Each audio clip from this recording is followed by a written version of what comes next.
The cold of winter had crept into the small town of Ashford, its frost-covered streets a far cry from the warm, golden autumn that had preceded it. Life, like the seasons, had changed for Benjamin too.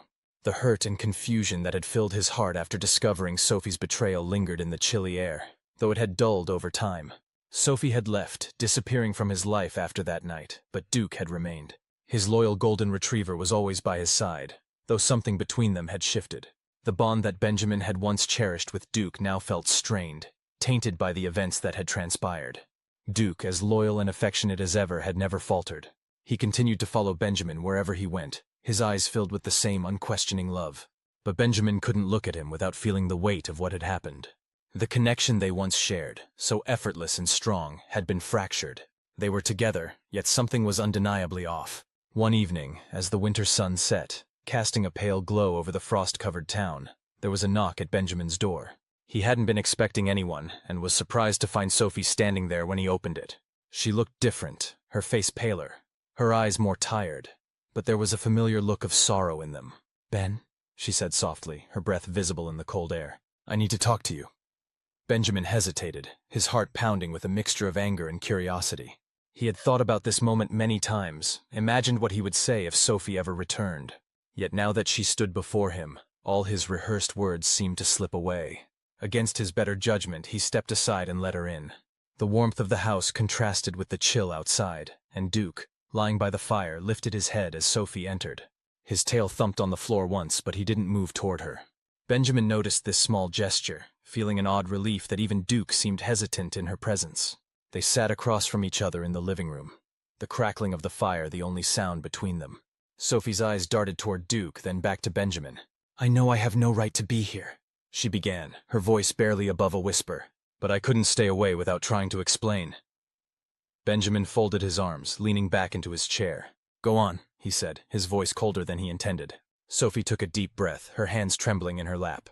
"I don't expect you to forgive me," she said, "but you deserve to know why everything happened the way it did." Benjamin's brow furrowed, his jaw tightening. The wounds of her betrayal were still fresh in his mind, but he remained silent, waiting for her to continue. "It's hard to explain," Sophie began, her eyes glistening with unshed tears. "Since I was a child, I've always had this strange connection with animals. They've always made me feel safe, more understood than people ever did. I know it sounds strange, but it's always been that way. I was shy, different, and animals were my escape, my comfort." Benjamin watched her, his skepticism growing, but he let her speak. "When I met Duke," Sophie continued, glancing at the golden retriever lying quietly by the fire, "I felt that connection again. It was stronger than anything I'd ever felt before. He gave me comfort in ways I couldn't explain, especially when I was feeling lost. I started to rely on him. Too much, I think. It wasn't love, not in the way you're thinking, but it was a connection that I blurred in my mind. I let myself get lost in it." Benjamin's stomach tightened at her words. He had loved Duke like a best friend, a companion, but hearing Sophie describe this emotional reliance on him felt like a violation of something sacred. "I was confused, Ben," Sophie said, her voice shaking. "I never meant for things to get as out of hand as they did. I cared about you, but I was using Duke as a way to fill the emptiness I didn't know how to express. And I'm so sorry for that." Benjamin looked down at the floor, struggling to process what she was saying. The betrayal still stung, but hearing the pain in her voice, the vulnerability behind her words, stirred something in him. It didn't erase what had happened, but it made him see the situation from a different perspective. "You didn't just hurt me," he said, his voice low. "You hurt us, me and Duke." Sophie nodded, her tears finally spilling over. "I know. I've lost you both, and I don't expect you to take me back. I just needed you to understand that I never meant to cause this much pain." For a long while they sat in silence. Benjamin stared into the fire, the memories of what had happened flickering in his mind like the flames before him.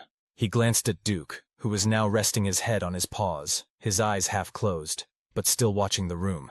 "Duke stayed with me," Benjamin said softly, almost to himself. "He's always stayed with me." Sophie looked at Duke, her expression one of longing and regret. "Of course he did.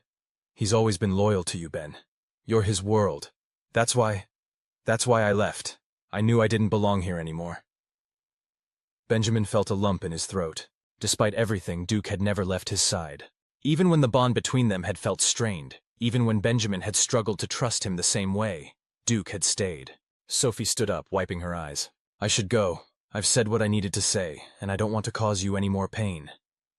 Benjamin watched her walk to the door, feeling a strange mix of relief and sadness. As she reached for the handle, she turned back one last time. I'm sorry, she whispered, for everything. And with that, she was gone, leaving the house as quiet as it had been before. Benjamin stood there for a long time, staring at the door she had walked through. Part of him felt lighter, as if the weight of her confession had lifted something from his heart. But the hurt remained, like an old wound that wouldn't fully heal. He looked down at Duke, who had risen and was now standing beside him, wagging his tail gently. Come here, boy, Benjamin said, kneeling down to ruffle Duke's fur. It's just us again. Duke leaned into him, resting his head on Benjamin's shoulder, and for the first time in what felt like forever, Benjamin allowed himself to feel the love he had always had for his dog. The bond between them had never truly broken. It had been bent, stretched by the weight of what had happened, but it had survived. Benjamin stood, feeling a strange sense of closure. He didn't know what the future held, but he knew one thing for sure. Duke would always be there, as loyal and steadfast as ever. They walked back to the fire together, side by side. The house was still, the fire crackling softly in the hearth, and for the first time in a long time, Benjamin felt at peace. It wasn't perfect, nothing ever was, but it was enough. And as he looked at Duke, Benjamin knew that was all he needed.